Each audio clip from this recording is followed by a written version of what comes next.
ሰውነታችን ላይ ምን እንዳለ ለመመርመር ለመረዳት የሰይጣንን የዲያብሎስን ስራ ለማወቅ ሴራውን ለማክሸፍ በመንፈስ ቅዱስ ለመቃኘት ምን ማድረግ አለብን? መቁጠሪያን መጠቀም አለብን። ምዕመንም ሆነ አባቶችም እናቶችም መጠቀም ያስፈልጋል። ወጣትም ራሱ ላይ ያለውን ፈተና ይሄን ሱስ ውስጥ የሚከተውን ፈተና ምንድነው እኔ ሰይጣን ያለብኝ እንደ የሚለው ሁሉ በዚህ በመቁጠሪያ ቢትቀጠቅጡት አጋንንት ይጋለጥላቸዋል። ስሜትም ልክ መጀመሪያ ትከሻችን ቀኝ ትከሻችን ወይም ግራ ትከሻችን እንደዚህ በጌታ በኢየሱስ ክርስቶስ ስም በድንግል ማርያም ስም ተቃጠል። በላይ ያለ ርኩስ መንፈስ ዛር፣ ውቃቢ፣ አይነጥላ፣ መተት፣ አዳልሞቲ፣ ወሰንጋላ፣ አዳኝ ወርቁ፣ ሻሃንበሶ፣ አብድል ቃድር እያልን የዛሮቹን የሰይጣኖቹን መንፈስ በምንጠራበት ሰዓት ልክ ትከሻችን ላይ ያለው አጋንንት ይቃጠላል። በዛን ጊዜ ሰውነታችን ይወረናል፣ ይበላናል፣ ያሳክከናል፣ ይቆነጥጠናል፣ ይደነዝዘናል፣ ስሜት ይሰጠናል ወይም ያዛጋናል። በዛን ጊዜ ልክ ስሜት እንዳለ ልክ እየዞርን ቀኛችንን ስንመታ ግራችን ስንመታ ቀኛችን እያለ ስለሚዘዋወር ከዛ ደግሞ ጀርባችን ላይ ወገባችን ላይ የሚቀመጡ መንፈሶች ስላሉ እነኛ ስንቀጠቅጣቸው ስሜት ያሳዩናል ማለት ነው። እግራችንን ሲደነዝዘን እግራችን ላይ እንመታዋለን። በዛን ጊዜ መኖሩን ያስተምረናል ማለት ነው። ትከሻችንን የሚዘን ከሆነ ልክ ትከሻችንን ስንቀጠቅጠው ጠቋር የሚባልን የዛር ውቃቢ የውቃቢው እንዳለ ውቃቢዎች እንዳለ የቤተሰብ ዛር ውቃቢ ቡዳው ሳይሆን ዛሩ የዛር ከዘር የሚመጣውና አዳልሞቲ፣ ወሰንጋላ፣ አዳኝ ወርቁ፣ ሻሃንበሶ፣ አብድል ቃድር፣ ጠቋር አባቡሌ የሚይዙት ዋና ምን ላይ ትከሻችን ለምን በዚህ በሰቆቃ ኤርምያስ ላይ ምንድነው የሚለው? አሳዳጆቻችን በትከሻዎቻችን ላይ ናቸው ይላል። አሳዳጆቻችን በትከሻዎቻችን ላይ ትንቢት ማነው? ሰቆቃ ኤርምያስ ምዕራፍ 5 ከቁጥር 1 ላይ ብናነበው አሳዳጆቻችን በትከሻዎቻችን ላይ በአንገታችን ላይ ናቸውና ዋናው አንገትን ነው የሚይዘው። ዲያብሎስ እንዳሰግድ ጎንበስ እንዳትል በዚህ አንገት ማህተብ እንዳይኖረው ማህተብ የሚያስበጥስህ አጋንንት ምን ላይ ነው ያለው? አንገት ላይ ነው፣ ትከሻችን ላይ ካለ ወደ ቀኝም ወደ ግራም አዙረን አናይም ማለት ነው። ደጉንም ክፉንም አናይም። ወደ ደጉ አይመራንም፣ ወደ ግራ ዘወትር ይመራናል ማለት ትከሻችን ላይ ተቀምጦ ልክ መኪና ሹፌር መኪና መሪ እንደሚመራ እንደሚያሽከረክር ሁሉ ዲያብሎስም ትከሻችን ላይ ዛሩም ውቃቢውም ትከሻችን ላይ ሆኖ የኃጢአትን መሪ ይመራናል፣ ወደ ኃጢአት ይመራናል። ከሰውነት መደዳ ከእግዚአብሔር ሕግ እንወጣለን ማለት ነው። ሰውነታችንን ረስተን ወደ እንስሳ እንጓዛለን። ይህ ነው አብዛኛው መቁጠሪያ የሚያስፈልገን ማለት ነው። ልክ ስንቀጠቅጠው ምልክት ይሰጠናል። የሚበላን ከሆነ እዛ ባለበት ቦታ መቀጥቀጥ በድንግል ማርያም ስም ቀጠቅጣለሁ፣ በላይ ያለ ርኩስ መንፈስ በድንግል ማርያም ስም ቀጠቅጣለሁ ስትሉት ወዲያው ነው ይበላል፣ ይቆነጥጣል፣ ያዛጋል። የሚያዛጋም ከሆነ ደግሞ እንደዚህ ጭንቅላታችን ራሳችንን የሚቀጠቅጠን ወይም የሚያመን ከሆነ በራሴ ላይ በጭንቅላቴ ላይ ያለ የአይነ ጥላ መንፈስ የቡዳ መንፈስ ዛር ውቃቢ አይነ ጥላ በጌታ በኢየሱስ ክርስቶስ ስም ተቃጠል፣ በድንግል ማርያም ስም ተቃጠል፣ በቅድስት ሥላሴ ስም ተቃጠል፣ በጻድቃን በሰማዕታት ስም ተቃጠል። ቀጠቅጣለሁ ስንለው ራስህን አጋልጥ ስንለው ቀጥታ ጸበል ቦታ ስንሄድ ራስው ስለምናቃጥለው በመቁጠሪያው የእግዚአብሔር ስም ስላለበት በመቁጠሪያው ስለሚቃጠል ስለሚደክም ጸበል ቦታ ስንሄድ አባቶቻችን ጋር ለመጋለጥም ወይም ለመሸኘትም ቀላል ይሆናል ማለት ነው። አንድም ለአባቶች ቀላል ዘዴ ይሆናል ማለት ነው። አባቶች አይታገሉትም። እዚህ ቤት ውስጥ ስለሚበስል ቤት ውስጥ ስለሚደክም ጸበል ቦታ ሲሄድ ቶሎ ብለው አባቶቻችን ሲጠይቁት ወዲያውኑ ጮሆ ይወጣል ማለት። ስለዚህ በመቁጠሪያ መቀጥቀጥ ያስፈልገናል። ስለዚህ መቁጠሪያ የሌለው ጻድቅ የለም። በስዕለ አድኗቸው ላይ ስንመለክ እዚጋ አቡነ ገብረ መንፈስ ቅዱስም ወይም አቡነ ተክለ ሃይማኖትን በምናያቸው ሰዓት በቀኝ እጃቸው ወይም በግራ እጃቸው መቁጠሪያ ይዘው ነው የምናያቸው ማለት ነው። አቡነ ተክለ ሃይማኖት ባሉበት ስዕለ አድኖ ላይ ወይም ጻድቃን ሰማዕታት ባሉበት ላይ መቁጠሪያ አላቸው እና አቡነ እዚጋ አቡነ አሮን ይላል። አቡነ አሮን ቅዱስ አባታችን አቡነ አሮን እዚጋው መቁጠሪያ ይዘዋል። አባ ጎባ እዚጋ ስዕለ አድኗቸው ላይ መቁጠሪያ ይዘዋል። እንደዚሁም ብዙ አባቶች ያለ መቁጠሪያ አይንቀሳቀሱም። እዚጋም እንደዚሁ አቡነ እስትንፋሰ ክርስቶስም መቁጠሪያቸውን ይዘዋል። አቡነ አባ ኢየሱስ ሞዐብ እንደዚሁም መቁጠሪያቸውን ይዘዋል። እዚጋም እንደሉ ቅዱሳን አባቶች እንዳለ በመቁጠሪያ ነበር የነሱም በረከት እንዲያርብን በመቁጠሪያ ድል የምናናደርግበት ማለት ስለሆነ እናታችን ክርስቶስ ሰምራም እዛጋ መቁጠሪያን ይዛለች እና አቡነ ተክለ ሃይማኖት አቡነ ገብረ መንፈስ ቅዱስ እዚጋ ይሄው 41 64 ስለው ስለ አድኖ በመቁጠሪያ ይዘዋል እና አቡነ ተክለ ሃይማኖትም እንደዚሁ ስለ አድኗቸው ላይ የአቡነ ተክለ ሃይማኖት መቁጠሪያቸው እዚህ ጋር አለ።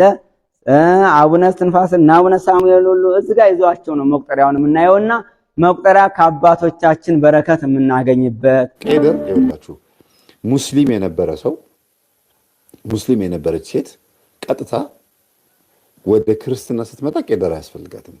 በቃ ጥምቀት ነው የሚያስፈልጋት። ጥምቀት ዋናው የሥላሴ ልጅነት ትጠመቃለች። ከዛ በኋላ ስጋው ደግሞ ትቀበላለች። ኢቭን ንስሐ ራሱ አያስፈልጋትም። ከእስልምና ወይም ከውልደቷ ኦርቶዶክስ ያልነበረች ከመጀመሪያው መሰረቷ ሌላ እምነት የነበረ ሰው ከሆነ ሲመጣ ራሱ ንስሐ ያስፈልገው። ምን ታውቃላችሁ አይደል? ዝም ብሎ እንዲሁ በቃ የሚጠቀም ለምን በቃ በክርስቶስ ተሽሯል፣ በደሙ ተሽሯል ኃጢአቱ።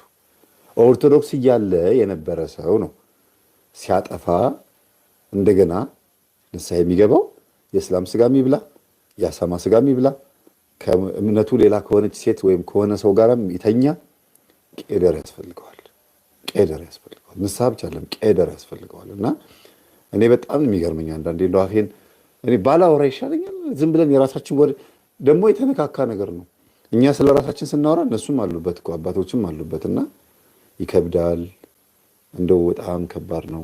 አንድ እህታችን እናቷን ልታስቆርብ ቤተክርስቲያን ይዛ ሄደችና የዛሬ ወር አካባቢ ላይ ነው፣ ወር እንኳን አይሞላውም፣ ግን አንድ 25 ቀን ይሆነዋል። እና መምህር እባክህን ንስሐ አባቴን አሳምንልኝ፣ እናቴ ለብዙ ጠንቋዮች ጆሮ አርጃለሁ እያለች እየነገረቻቸው ችግር የለውም ይሏታል። ምን ማለት ነው እንዴ? እናቴ ራሱ ግራ ገብቷት እንዴት ነው ነገሩ? ጆሮ ማረድ ነው ችግር የሌለው ወይስ ለጠንቋይ መገበሬ ነው ችግር የለው ወይስ እኚህ ሰውዬ ትክክለኛ ኦርቶዶክስ ናቸው ወይ ምንድን ነው እሱ ብለው ብዬ እንድጠይቅላቸው ነው የፈለጉትና ሄድኩኝ፣ አናገርኳቸው። ግን ትንግርት ነው እንደምን ልበላችሁ፣ ወይኔ በላቸው ትላላችሁ እኮ አንዳንዴ። እኛ አባት እንደ ትክክለኛ ንስሐ አባት ቁጭ ብለው ንስሐ እየሰጡን ያገኘናቸው ማለት ቀኖና እየሰጡን ያገኘናቸው እና እነዛ ልጆች ቀኖና ከጨረሱ በኋላ አናገርኳቸው። ሰውየውን አይደለም ካህኑን ሳይሆን ቀኖና የተቀበሉት ወጣቶች እኛም ቀኖና ልንቀበል ፈልገን ነበረ፣ እንዴት ነው ጥሩ አባት ናቸው ወይ? ሰው ጊዜ አይ ሌላ አባት ቀይሩ፣ እኔም አሁን ደስ ሳይለኝ ነው ካጠገባቸው የተነሳሁት አለኝ። እና ይሄ ነገር እንዴት ነው ብዬ ደህና ዋሉ አባቴ ብዬ መስቀል ተሳልሜ ቁጭ አልኩኝ። እነዚህም ሰዎች ቁጭ አሉ። እማማ ደህና ነው እግዚአብሔር ይመስገን። ሌላም ሰው ንስሐ የሚገባ ይዘው መጡ አላቸው። ኧረ አይደለም የቤተ ክርስቲያን መምህር ነው ልጋፈጠውት ነው የመጣሁት። እንዴ አሰናብቱኝ። እምቢ። እሺ ጆሮ አርጃለሁ፣ ብዙ መስዋዕት አቅርቤያለሁ፣ ንስሐ ልግባ፣ ችግር የለውም። ኃጢአት የሚባለው ታዲያ ምንድን ነው እንዴ? ኃጢአት ነው ብዬ የትኛውን ኃጢአት ልግባ፣ የትኛውን ጉዳይ ልግባ ብለው ጠየቁ ሴትዮዋ። ከዛ ልጅ መምህር ነህ አሉኝ።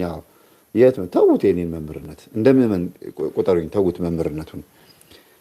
ለሰይጣን መስዋዕት ማቅረብ ኃጢአት ነው ወይስ አይደለም አልኳቸው። አዎ ልጄ ኃጢአት ነው። አሁን እኚህን እናት አዎ ኃጢአት ነው ብላቸው ምን ሊያደርጉ ነው? ስገዱ ብላቸው ይሰግዳሉ፣ ብር አምጡ ብላቸው ብር ያመጣሉ። ምስኪን ናቸው፣ ድሃ ናቸው፣ ምንም የላቸውም። ኃጢአቱን እንደ ኃጢአት እንዲቀበሉ አድርጓቸው።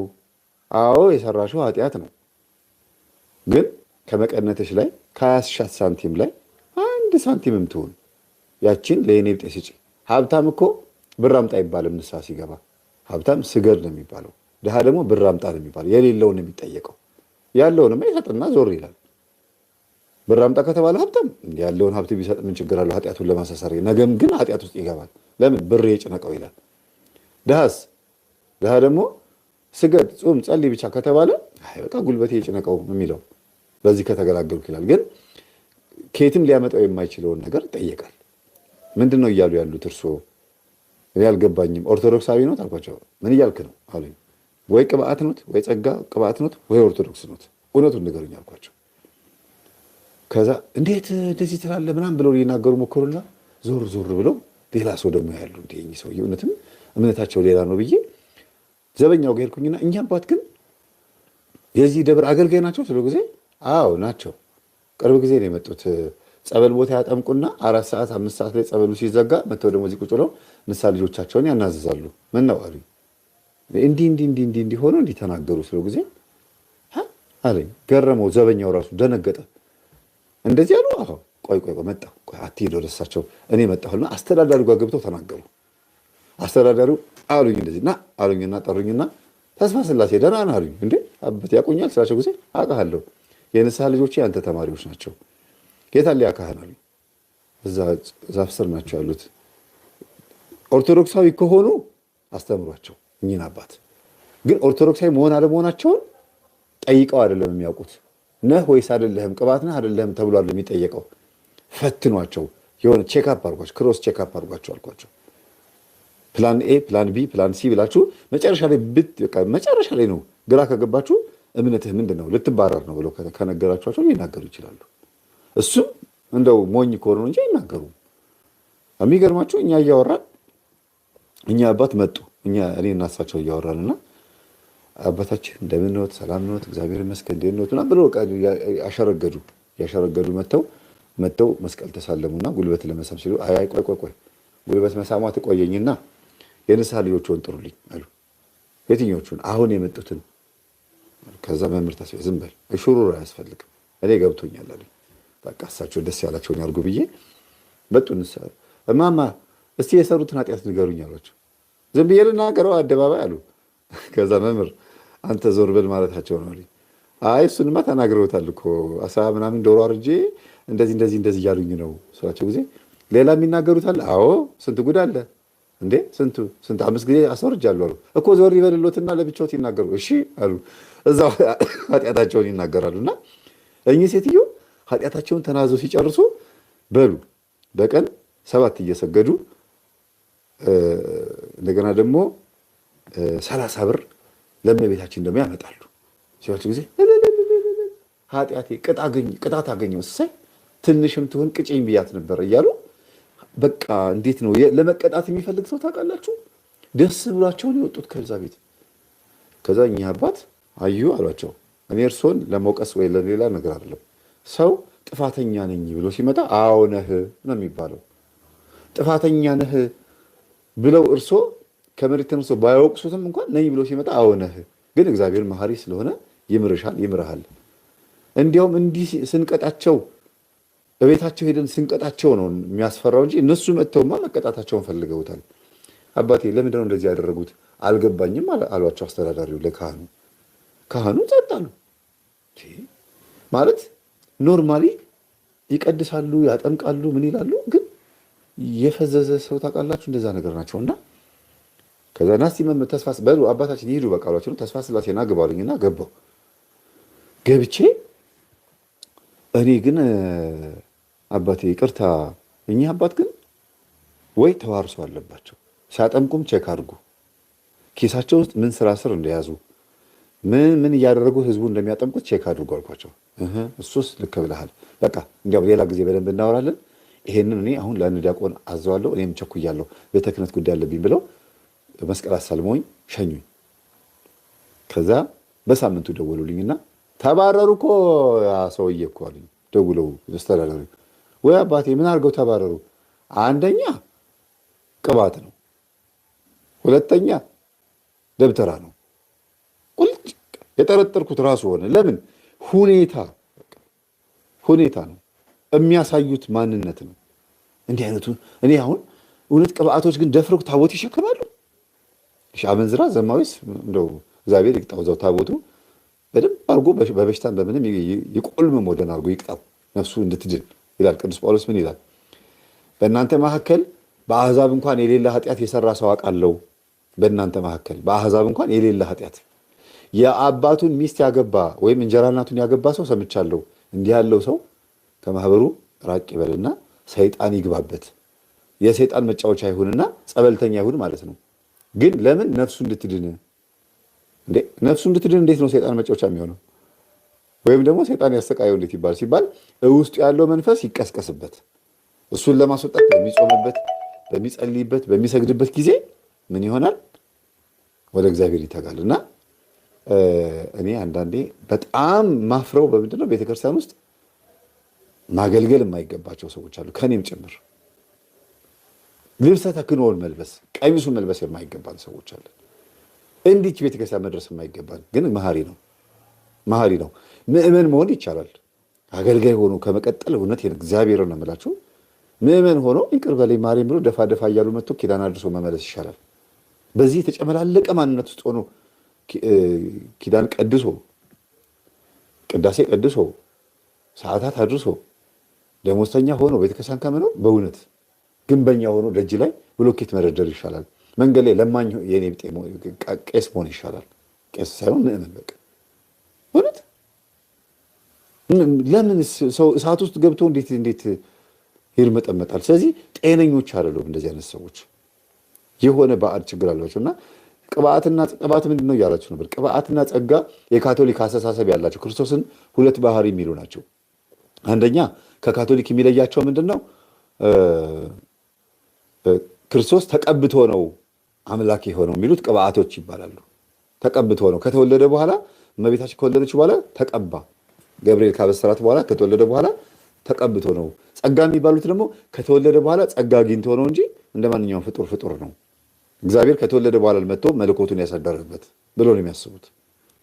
በቃ ባጭሩ ካቶሊኮች ደግሞ ከስጋዊ ባህሪና ከመለኮታዊ ባህሪ እኛ አንድ አካል አንድ ሆነ ነው የምንለው። እነሱ ደግሞ ሁለት ባህሪ ሁለት አካል ነው የሚሉት እና ከሁለት አካል አንድ አካል፣ እኛ ከሁለት ባህሪ አንድ ባህሪ ነው የምንለው። ሁለት ባህሪ የሚባለው የትኛው ነው? የስጋ ባህሪ ነው። የስጋ ባህሪ መተኛት፣ መታመም፣ መሞት፣ መብላት፣ መጠጣት፣ መጸዳዳት የስጋ ባህሪ ማለት ነው። የመለኮታዊ ባህሪ ደግሞ የዚህ ተቃራኒ ነው። አይተኛም፣ አይታመምም፣ አይሞትም። በቃ እነዚህን የመሳሰሉ ሁለቱን የተዋሃዱት ስንት አንድ አካል ሆኑ እንላለን። ካቶሊኮች ግን ይህንን ራሱ ለይተውት እንዳለ ነው። ሁለት የማርያም ልጅ ሌላ የአብ ልጅ ሌላ ነው የሚሉት። የተሰቀለው ሌላ ምናምን እንደዛ ነው እና እዛ ውስጥ አልገባም። እንደዚህ አይነት አስተሳሰብ ያላቸው ሰዎች መጥተው ታቦት ይሸከማሉ፣ እውነት ስጋው ደሙን ያቀብላሉ፣ ቅባትና ጸጋ እውነት ደፍረው ቅዱስ ቁርባን ላይ ይቀርባሉ። ይሄንን አያሳየኝ እግዚአብሔር። በእውነት ተቀብዬ ከሆነ እኔ የምጠቀመው እኮ ግን ይሄን አልስማ። እስከዛሬ ድረስ ደብተራ ናቸው የሚባል ነው የሰማሁት። ደብተራ ናቸው፣ ስር ማሽቀጠል በጣሽ ናቸው፣ ገበዝ ናቸው፣ ቤተክርስቲያን ውስጥ ስራ አስኪያጅነት ወይም ደግሞ ጸሐፊነት፣ አስተዳዳሪነት ምናምን ወደ ቅዱስ ቁርባን የማቁረብ ታቦቷን የመሸከም ድፍረቱ አላቸው ብዬ ባላስብም ከሆኑ ግን ማላገጫ ሆናለች ቤተክርስቲያናችን። እግዚአብሔርም ለምን ዝም እንዳለ እንዲገልጥልኝ ይፈልጋሉ። ለምን ዝም እንዳለ ይሁዳ ከጌታችን ጋር አብሮ ሆኖ ተመርጦ ግን ክርስቶስ ሌባ እንደሆነ ስላወቀ የገንዘብ ሚኒስቴር አደረገው። ከ12 ሐዋርያት መካከል ገንዘብ ሚኒስቴር ወይም ገንዘቡን የሚይዘው የሚጠራቀመውን ገንዘብ የሚይዘው ይሁዳ ነበረ። ግን ሌባ እንደሆነ ስላወቀ ነው ይላል። ልቡን ስለሚያውቅ ገንዘብ ያዥ አደረገው ይላል። እሺ ደብተራዎቹን ምን እንደሆኑ ስላወቀ ነው ዝም ያላቸው። እግዚአብሔር ይሄን እንዲፈታልኝ ይፈልጋለሁ። እኔ በጣም ማለት ያማል። ቤተክርስቲያን ውስጥ ስር ማሽቀጠል በጣሽ ያ እግዚአብሔር ይፍታህ የሚለው ካህን እጅ ላይ መገኘቱ ያ ቅጠላቅጠል፣ ያ አስማት፣ ያ ድግምት አሳሪ ፈቺው ላይ ዋና የምንለው ማዕረግ ላይ መገኘቱ በጣም ያሳፍራል። እንደው ሌላ ሰው ላይ ምናለ ዶክተር ፕሮፌሰር ዓለማዊ ግንበኛው ላይ ምናምን ሆኖ አባቶች በገሰጹት እንዲህ በቃ ገነት በር ላይ ሆኖ እኮ ውጣ ከዚህ ሂድ ከዚህ ተመለስ የሚል ሆኖ እኮ ነው የተገኘው። ማለት በቃ ገነት በር ላይ እንደ ኪሩብ በምትገለባበት ሰይፍ ገነት ሊጠብቃታል የሚለው ኪሩቤልን ዞር በል ብሎት ሰው አይገባም ገነት እያለ ከኪሩቤል ጋር የሚጋፋ እኮ ነው የሆነው። ቤተ መቅደስ ቅዱስ ቁርባኑ ጋር ቤተልሔም ውስጥ ካልጠፋ ቦታ አስማተኛ ይግባ፣ ካልጠፋ ቦታ ስር ማሽቀጠል በጣሽ ይግባ፣ ካልጠፋ ማዕረግ፣ ካልጠፋ ሰው ክህነት ላይ ይገኝ። ይሄ ማዕረግ፣ ይሄ ቆሻሻ የሆነ ድብትርና እኔ በጣም ነው የሚገርመው። በጣም ያሳፍራል። እኔ በምን ቃላት ልግለጸው ይሄንን ሐሳብ? መንገድ ላይ ወድቆ የሚገኝ ዕቃ እንኳን በእግር ገፋ አድርጋችሁ ሙዝ ልጣጭ ሰው እንዳይጥል እንኳን ታነሱታላችሁ መንገድ ላይ ስለሆነ። እቤታችሁ አልጋ ላይ ሙዝ ልጣጭ ከተወረወረ ምን ታደርጋላችሁ? መገኘት የማይገባው ቦታ ላይ ነው የምትሉታል። ነገር አለ ነው የምትሉት። ቤተ ክርስቲያን ቤተ መቅደስ ውስጥ ታቦቱን የሚሸከም ታቦቱ ላይ ቅዱስ ቁርባን እንግዲህ የህይወት ምግብ የተባለውን ቅዱስ ቁርባኑን የሚያቀብለውም ምን የሚለውም እንግዲህ እንደዛ ከሆነ እኔ እንጃ በጣም እፈራለሁ። በዘረኝነት የተከፋፈልነውም ለዚህ ነው ማለት ነው። በጎሳ በፖለቲካ የተከፋፈልነውም ለዚህ ነው ማለት ነው። ምዕመናንን የተነጠቅነው በመናፍቃንም ሆነ በዓለማዊነት በጨፋሪነት የተነጠቅነው ምናልባት ይህ እኛ ኃጢአት ሳይሆን አይቀርም። ምናልባት ነው እንጂ እግዚአብሔር ይማረን።